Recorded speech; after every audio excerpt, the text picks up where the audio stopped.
10 आदतें इंसान को जिंदगी में सबसे बड़ा मुकाम देने की क्षमता रखती है, तो वह 10 आदतें कौन सी है, वही हम आज के इस वीडियो में एक कहानी के माध्यम से आपको बताएंगे। तो चलिए, प्रवचन दे रहे थे, वह बोल रहे थे कि हजारों मील का सफर भी सिर्फ एक ही कदम से शुरू होता है। देखा जाए तो अपनी जिंदगी में लक्ष्य हम सभी तय करते हैं, अपने लिए ख्वाब बुनते हैं, खुद को लेकर कई सारे सपने भी देखते हैं, लेकिन अपने लक्ष्य, अपनी मंजिल के पीछे भागने की बजाय ज्यादातर लोग अपने उन ख्यालों के पीछे भागते रह जाते हैं जिनका शायद सच्चाई से कोई वास्ता ही नहीं है, जो सिर्फ उनके दिमाग की एक उपज है। इन सभी गैर जरूरी ख्यालों के पीछे भागते हुए वह इस बात का अंदाजा लगाने की कोशिश भी नहीं करते कि वह ख्याल सकारात्मक हैं या नकारात्मक सच हैं, या उनके दिमाग के सिर्फ एक उपज हैं, या वह किसी और से प्रभावित हैं। उसका सच्चाई से कोई संबंध है भी या नहीं। और शिष्यों, इसलिए ज्यादातर लोग अपनी मंजिल तक नहीं पहुंच पाते और जीवन भर असफल रह जाते हैं। गुरु यह सब बोल ही रहे थे कि तभी एक शिष्य खड़ा होता है और गुरु से कहता है, गुरुदेव, आपने यह तो बता दिया कि ज्यादातर लोग असफल क्यों होते हैं, लेकिन क्या आप हमें यह बता सकते हैं कि हम सफल कैसे हो सकते हैं? वह कौन सी छोटी छोटी आदतें हैं जो हमें सफलता के लिए तैयार करती हैं और फिर सफलता के शिखर तक पहुंचाती हैं? गुरु ने इस शिष्य का पूरा प्रश्न बड़े ध्यान से सुना और फिर हाथ के इशारे से उसे बैठने का आदेश देते हुए अपने सभी शिष्यों से कहा, जीवन में सफल होने के लिए सिर्फ जोश और इच्छा शक्ति का होना ही आवश्यक नहीं है, क्योंकि ये दोनों चीजें हैं सिर्फ हमें प्रेरित करके हमसे काम की शुरुआत करवा सकती हैं। लेकिन पूरे जोश और उत्साह के साथ लंबे समय तक अपने लक्ष्य पर टिके रहना और दूर के बड़े लक्ष्यों को हासिल करने के लिए हमें उन आदतों को अपनी रोजमर्रा के जीवन का हिस्सा बनाना पड़ेगा जो व्यक्ति को सफलता के लिए तैयार करती है और उसे सफल बनाती है। तो आज मैं आपको 10 ऐसी आसान आदतों के बारे में बताऊंगा जिनको अगर आपने अपने जीवन का हिस्सा बना लिया तो सिर्फ 30 दिनों में आप अंदर से एक बिल्कुल ही अलग इंसान बन जाएंगे और अपने दिन की शुरुआत धन्यवाद भाव के साथ करें। सुबह जैसे ही आपकी आंख खुले तो कुछ भी सोचने से पहले, कुछ भी करने से पहले, बिस्तर से उठने से पहले अपने दोनों हाथों को जोड़कर आसमान की तरफ देखते हुए जिस भी शक्ति पर आप विश्वास करते हैं उसका आह्वान करते हुए उन 3-4 चीजों को याद कीजिए जिसके लिए आप ईश्वर के शुक्रगुजार हैं। उन 3-4 लोगों, चीजों या घटनाओं के लिए ईश्वर का आभार व्यक्त कीजिए जिनकी वजह से आपका जीवन बेहतर हो गया है, आप ज्यादा खुशहाल और समृद्ध हुए हैं। ज्यादातर मौकों पर हमारे जीवन में, हमारे घरों में, हमारे परिवारों में, हमारे आसपास के माहौल में एक ही वो इंसान होता है जो हमारे सबसे ज्यादा दुखों और परेशानियों का कारण होता है। लेकिन हमारे आसपास 99% लोग अच्छे होते हैं। हमारे जिंदगी में 99% चीजें बहुत अच्छी हैं, लेकिन अगर हम बुरे इंसान पर, बुरी घटनाओं पर, बुरी परिस्थितियों पर, बुरे परिणामों पर ध्यान देंगे तो फिर पूरा दिन हमें उस तरह की चीजें और मिलेंगी। लेकिन अगर हम शुक्रगुजार हैं अपने जीवन के 99% अच्छी चीजों के लिए, तो फिर हमारे पास और अच्छा चलकर जरूर आएगा। यह जो आभार व्यक्त करने की आदत है, यह हमारी मानसिकता को सुबह सुबह ही बदल कर रख देती है और सकारात्मक तरीके से अपने दिन की शुरुआत करने में मदद करती है। इस अभ्यास को करने में बहुत थोड़ा सा ही समय लगता है, लेकिन यह आपके पूरे दिन के काम करने के तरीके, आपकी मानसिकता और आपके विचारों को पूरी तरह से बदल कर रख सकती है। सफल आदतों की श्रेणी में दूसरी आदत है, आपको हर दिन व्यायाम जरूर करना चाहिए। आप चाहे दौड़ लगाएं, कसरत करें, योगासन करें या फिर प्राणायाम, लेकिन आपको हर सुबह कोई ना कोई ऐसी क्रिया जरूर करनी है जिसमें आपके शरीर को मेहनत करनी पड़े, उसे पसीना बहाना पड़े। यह इंसानी शरीर बना ही मेहनत करने के लिए है। इसे हर समय आराम देने से यह निष्क्रिय, कमजोर और रोगग्रस्त हो जाता है। व्यायाम करना न सिर्फ आपके शरीर को फायदा पहुंचाता है, बल्कि यह आपके दिमाग और आपकी मानसिक क्षमताओं को बढ़ाने में भी कमाल करता है। रोज व्यायाम करने से आपका शरीर और मन मजबूत होता है। आपके अंदर एक अलग ही आत्मविश्वास और तेज का जन्म होता है जो आपकी सफलता की राह में आपके सहायक बनते हैं। सफल आदतों की श्रेणी में तीसरी आदत है, लक्ष्य निर्धारित करो और अपने दिन को योजना के अनुसार चलाओ। रात में सोने से पहले ही अगले दिन के 3 सबसे महत्वपूर्ण कामों को निश्चित कर लो और उन्हें लिख लो। फिर उसी के अनुसार अपने पूरे दिन की योजना बनाओ और उस पर अमल करो।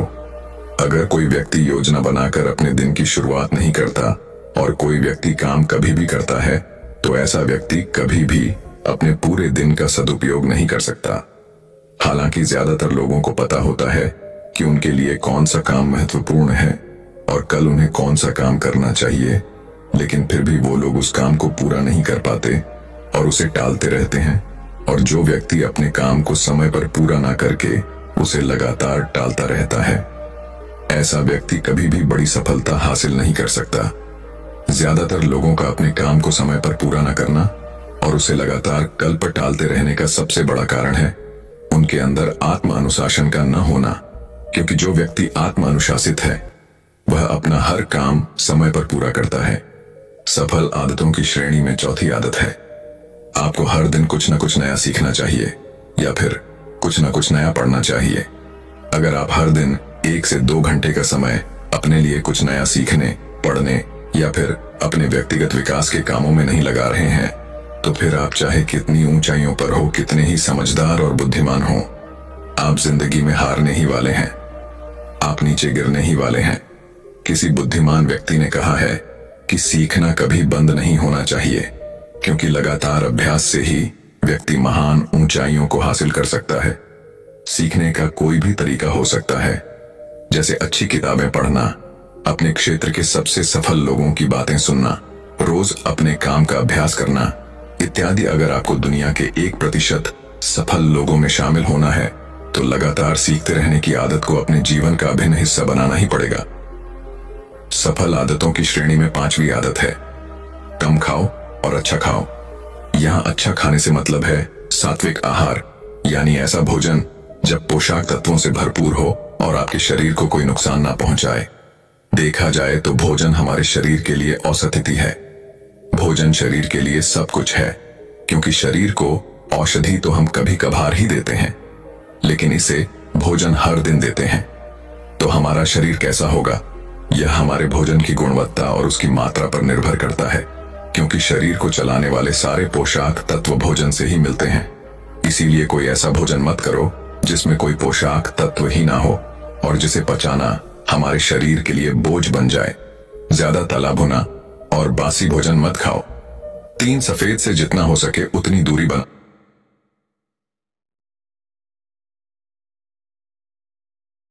सफेद जहर है नमक और तीसरा सफेद जहर है मैदा, चीनी। और मैदा से तो हमारे शरीर को कोई भी पोषक तत्व नहीं मिलता और इन्हें पचाना भी शरीर के लिए बहुत मुश्किल होता है। इसीलिए इनका सेवन कम से कम करो। भोजन मन भरने के लिए नहीं, पेट भरने के लिए करो। जब भूख लगे तभी भोजन करो और हमेशा अपनी भूख से थोड़ा सा कम खाओ। रात में जितना जल्दी हो सके उतना जल्दी भोजन करने का प्रयास करो। अपने आहार में जीवित भोजन जैसे फल, हरी सब्जियां, साबुत अनाज, सूखे मेवे भी इत्यादि का सेवन जरूर करो। सुबह उठते ही खाली पेट पानी पियो। भोजन करने से पहले पानी पियो, लेकिन भोजन करने के तुरंत बाद पानी कभी मत पियो। भोजन हमेशा शांत चित्त और प्रसन्न मन के साथ करो और भोजन ग्रहण करते समय उसका पूरा आनंद लो। हम जैसा अपने शरीर को भोजन देते हैं, यह उसी के अनुसार काम करने लगता है। इसीलिए अपने भोजन और उसकी गुणवत्ता का ध्यान रखो। सफल आदतों की श्रेणी में 6ठी आदत है, उनके साथ हर दिन थोड़ा सा समय बिताओ जो आपसे सच्चा प्रेम करते हैं, आपकी परवाह करते हैं, जैसे आपके माता पिता, भाई बहन या फिर आपके सच्चे मित्र। यह एक आदत आपके परिवार में खुशी और शांति लाती है। परिवारजनों के बीच प्रेम और एकता बढ़ाती है, जिससे आप ज्यादा खुश और शांत रहने लगते हैं। पारिवारिक तनाव कम होने की वजह से अपने जरूरी कामों पर ज्यादा ध्यान दे पाते हैं और ज्यादा अच्छे परिणाम हासिल कर पाते हैं। सफल आदतों की श्रेणी में 7वीं आदत है, हर दिन थोड़ा सा समय खुद के लिए भी निकाले और इस थोड़े से समय में आपके साथ कोई और नहीं होना चाहिए। यह आपका अपना समय है जिसमें आप अकेले एकांत में रहेंगे, खुद के बारे में चिंतन करेंगे, खुद की अच्छाइयों और बुराइयों के बारे में विचार करेंगे, अपने भविष्य के बारे में सोचेंगे, अपने काम के बारे में सोचेंगे, अपने भीतर उतरने का प्रयास करेंगे। इन एकांत के पलों का उपयोग आप खुद को और ही बेहतर तरीके से जानने और समझने में करेंगे। इस समय आप खुद की कमियों के बारे में विचार करेंगे, और उन्हें कैसे ठीक कर सकते हैं, इस पर मंथन करेंगे। सफल आदतों की सूची में 8वीं आदत है समय का सही प्रबंधन करना, उसका सही उपयोग करना। जिंदगी दिनों, महीनों और सालों में की नहीं जाती है, तो जिसने अपना दिन संभालना सीख लिया उसका महीना संभल जाएगा, और जिसने अपने महीने संभाले सीख लिए उसके साल संभल जाएंगे, और जिसके साल संभल गए उसकी पूरी जिंदगी संभल जाएगी। इसीलिए अपने दिन को सही तरीके से संभालना सीखो। जो सबसे महत्वपूर्ण काम है उन्हें सबसे पहले खत्म करो। जिंदगी के किसी भी क्षेत्र में देख लो, घंटे तो सबके पास 24 ही होते हैं, लेकिन इन्हीं 24 घंटों में कुछ लोग कमाल कर जाते हैं। अपने एक ही जीवन में ना जाने कितने सारे काम कर जाते हैं, लेकिन दूसरी तरफ ज्यादातर लोग छोटे छोटे कामों में ही उलझे रह जाते हैं और जीवन भर यही कहते रहते हैं, इस काम के लिए समय नहीं है, उस काम के लिए समय नहीं है। तो आखिर समस्या कहां है? समस्या है अपने समय का सही प्रबंधन न कर पाना। सफल आदतों की श्रेणी में 9वीं आदत है रात में जल्दी सोए और सुबह जल्दी उठें। जो व्यक्ति सुबह जल्दी उठता है उसे कुछ अतिरिक्त समय मिल जाता है सबसे महत्वपूर्ण कामों को खत्म करने का, जैसे ध्यान का अभ्यास, व्यायाम, किताबें पढ़ना इत्यादि। सुबह जल्दी उठकर ध्यान का अभ्यास करने से दिन भर मन शांत और पसंद रहता है। इसके साथ ही सुबह जल्दी उठकर काम शुरू करने से व्यक्ति का काम समय पर पूरा हो जाता है और वह बेवजह की चिंता और तनाव से बच जाता है। सुबह जल्दी उठकर काम खत्म करने से व्यक्ति के अंदर एक ऐसा अनुशासन जन्म लेता है जो उसे सफलता के शिखर तक पहुंचा सकता है। सफल आदतों की श्रेणी में 10वीं आदत है वीर्यनाश, धूम्रपान और मदिरापान से बचें। ये तीनों ही काम ऐसी बुरी लत है जो निश्चित रूप से आपको पीछे ले जाने वाली है। ये तीनों ही काम आपके मानसिक और शारीरिक स्वास्थ्य के लिए बहुत हानिकारक है। वीर्यनाश आपके तेज और क्रांति को खत्म करता है और साथ ही आपको शारीरिक व मानसिक रूप से कमजोर बनाता है। हालांकि इन तीनों ही चीजों को छोड़ना आसान नहीं होता, लेकिन अगर आप चाहें तो मजबूत से और दृढ़ इच्छा शक्ति के बल पर इन्हें छोड़ सकते हैं। इतना कहने के बाद गुरु ने अपना प्रवचन समाप्त कर दिया और वो मौन हो गए। यह देखते ही सभी शिष्य समझ गए कि अब यहां से जाने का समय हो चुका है। उन सब ने इस जानकारी के लिए गुरु का धन्यवाद किया और वहां से चले ले गए। तो दर्शकों, अब बड़ा लक्ष्य कम समय में कैसे पाना है, इस विषय पर अगली रोचक कहानी की शुरुआत करते हैं। मियां मोटा मुसासी दुनिया के उन सबसे महानतम तलवारबाजों में से एक थे जो इस धरती पर कभी चले होंगे। मियां मोटा मुसासी को जापान के अब तक के इतिहास का सबसे महान समुराई और सर्वश्रेष्ठ तलवारबाज कहा जाता है। मुसासी एकाग्रता, जागरूकता, समर्पण और आत्मविश्वास की एक जीती जागती मिसाल थे। उनका मानना था कि व्यक्ति को पूरी जागरूकता और समर्पण के साथ खुद को एक लक्ष्य में झोंक देना चाहिए। मियां मोटा मुसासी एक बुद्धिस्ट थे और उन्हें पूरे जापान में तलवारबाज संत के नाम से जाना जाता था। वह अपने पूरे जीवन काल में एक भी लड़ाई नहीं हारे।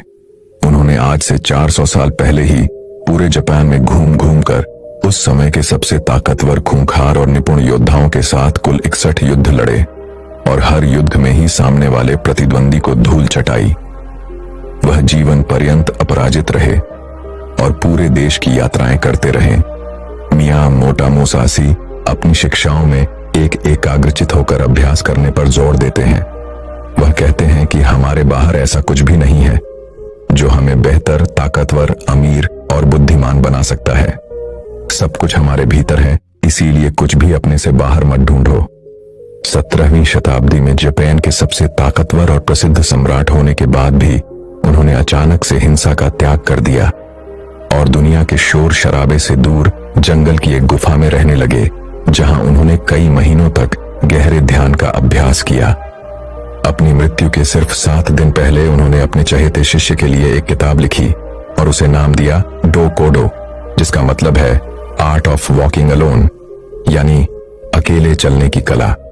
उन्होंने अपने पूरे जीवन में जो कुछ भी सीखा या अनुभव किया उसे इस किताब के अंदर 21 नियमों में बदल दिया, जिसमें से 9 महत्वपूर्ण नियमों के बारे में आज हम इस वीडियो में बात करेंगे। लेकिन उससे पहले हम यह जानने का प्रयास करते हैं कि उस महान इंसान ने इस सोच के साथ इस किताब को लिखा होगा। पहला पिलर है आत्म अनुशासन। उस आशीष का मानना था कि आत्म अनुशासन एक खुशहाल जीवन जीने के लिए सबसे जरूरी चीज है। बिना आत्मनियंत्रण के व्यक्ति अपनी भावनाओं और लालसाओं का गुलाम बन जाता है और फिर इसके वश में आकर गलत निर्णय लेता है और गलत रास्ते पर चल पड़ता है। जीवन में अनुशासन लाकर हम अपने लक्ष्य के प्रति एकाग्रचित्त रह सकते हैं और ऐसे निर्णय ले सकते हैं जो हमारे सिद्धांतों और जीवन मूल्यों से मेल खाते हैं। दूसरा पिलर है माइंडफुलनेस यानी जागरूकता। वो मियां मोटा मुसासी मानते थे कि वर्तमान में जीना और जागरूक होकर जीना जीवन जीने का सही तरीका है। जब हम वर्तमान में रहते हैं तो अपने चारों ओर की सुंदरता और छायाइयों को देख पाते हैं, उन्हें महसूस कर पाते हैं और छोटे छोटे चीजों में खुश रहने लगते हैं। तीसरा और आखिरी पिलर है डिटैचमेंट। उस मियां मोटा मुसासी का मानना था कि बाहरी चीजों और घटनाओं से खुद को जोड़ लेना दुख का कारण है। खुद को हर तरह के लगाव से दूर करके ही व्यक्ति आत्म शांति प्राप्त कर सकता है और एक संतुष्ट जीवन जी सकता है। अब हम बात करते हैं उन नियमों के बारे में जिन्हें मियां मोटा मुसासी ने अपनी किताब डोकोडो में बताया है, जिन्हें अपनाकर कोई भी व्यक्ति एक सफल, अनशीत, खुशहाल और संतुष्ट जीवन जी सकता है। पहले नियम में मुसासी कहते हैं, सब कुछ जैसा है उसे वैसा ही स्वीकार कर लो। यह नियम जीवन की सच्चाई को स्वीकारने के महत्व पर जोर देता है, बजाय इसके कि हम कबूल कल्पनाएं करते रहें कि सब कुछ ऐसा होना चाहिए। चीजें जैसी हैं उन्हें वैसे ही स्वीकार कर लेना हमें बेवजह के दुख और तनाव से मुक्त रखता है। साथ ही परिस्थिति की हकीकत को स्वीकार कर लेने से उस क्षण जो भी मौके उपलब्ध हैं, हम उन पर सही से ध्यान दे पाते हैं और उनका सही फायदा उठा पाते हैं। सच्चाई को स्वीकारना हमारी आंतरिक शांति और संतोष के लिए बेहद जरूरी है। जहां अपने आसपास की चीजों और लोगों को वो जैसे हैं उन्हें वैसा ही स्वीकार करना सीख जाते हैं, तो हमारे अंदर का वो घमंड जो लोगों या बाहरी परिस्थितियों को बदलना और नियंत्रित करना चाहता है, वह खत्म हो जाता है और हम ज्यादा शांतिपूर्ण तरीके से रह पाते हैं। इस नियम के माध्यम से मियां मोटा मुसासी हमें दुनिया को खुले दिल और दिमाग से बिना किसी पूर्ण निर्णय के देखना सिखाते हैं और ऐसा करके हम दुनिया को वह जैसी है उसे वैसा ही देख पाते हैं, ना कि अपनी इच्छाओं और कल्पनाओं के चश्मे पहनकर। हालांकि यह कहना जितना आसान है करना उतना ही मुश्किल है, क्योंकि हर परिस्थितियों को स्वीकार लेना आसान नहीं होता, खासकर तब जब हमारी उम्मीदें और सपने टूटते हैं या फिर हमारा कोई अपना हमें हमेशा के लिए छोड़कर चला जाता है। लेकिन फिर भी सच्चाई को स्वीकार लेने से ही व्यक्ति अंदर से शांत और हल्का महसूस करता है। जिस व्यक्ति ने परिस्थिति को स्वीकारने की आदत डाल ली है, उसके सामने फिर चाहे कितनी मुसीबतें आए, वह हर हाल में मुस्कुरा सकता है। दूसरे नियम में मुसासी कहते हैं, अपने लिए मजा मत ढूंढो। यह नियम कहता है कि हमारे जीवन का एकमात्र उद्देश्य केवल सुख का भोग करना नहीं होना चाहिए। अच्छा भोजन करना, अच्छे कपड़े पहनना, मौज मस्ती करना जरूरी तो है, लेकिन इसमें इतना नहीं खो जाना कि अपने जीवन के उद्देश्य को ही भुला दो और हर समय सिर्फ मजे की तलाश में ही रहूं। सुख भोगों का त्याग करके व्यक्ति ज्यादा स्थिर और उद्देश्यपूर्ण जीवन जी सकता है। हर रोज खुद से पूछो, क्या मेरा जन्म है सिर्फ खाने पीने और मजे करने के लिए हुआ है, या फिर मेरे जीवन का कोई मकसद भी है? मजे के पीछे भागना हर व्यक्ति की आंतरिक चाहत होती है, लेकिन यही मजा उसके दुख का कारण भी बनता है। जब हम सिर्फ मजे के पीछे भागते हैं तो हम अपनी आदतों और चीजों के अधीन हो जाते हैं। यह नियम हमें मध्य में रहकर जीवन जीने को प्रोत्साहित करता है, यानी न बहुत ज्यादा न बहुत कम। हर चीज को आवश्यकता के अनुसार करो, क्योंकि असली खुशी बाहरी चीजों के उपयोग से नहीं मिलती, बल्कि हमारे अंदर से आती है। जब हम सिर्फ तुरंत मिलने वाले मजे के पीछे भागना शुरू कर देते हैं